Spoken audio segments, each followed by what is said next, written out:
আমি আমার জীবনে এক অভাগা মানুষ, যে কিনা নিজের সবচেয়ে ভালোবাসার মানুষটাকেও হারিয়ে ফেললাম, বাঁচাতে পারলাম না।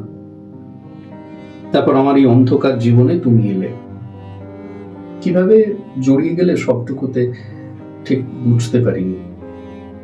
কিন্তু তোমাকে যখন ওই জঙ্গলের মাঝে গুন্ডাদের ডেরায় প্রথম জড়িয়ে ধরেছিলাম, হ্যাঁ এটা ঠিক যে ওটা একটা মিথ্যে নাটক ছিল ওই শয়তানদের চোখে ধুলো দেওয়ার জন্য, কিন্তু সেদিন ঠিক আজকের মতোই আমার ভিতরটা দুলে উঠেছিল।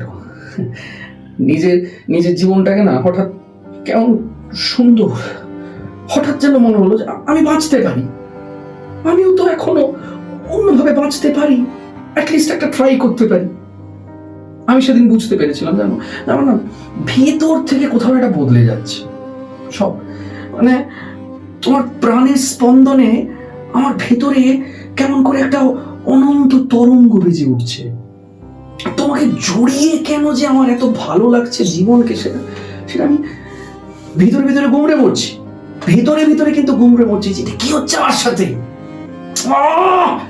এ কি অনুভব, আমার সবটুকু অবশ করে দিচ্ছে। কেন এটা ঠিক নয়, না এটা ঠিক নয়, এ যে অন্যায়।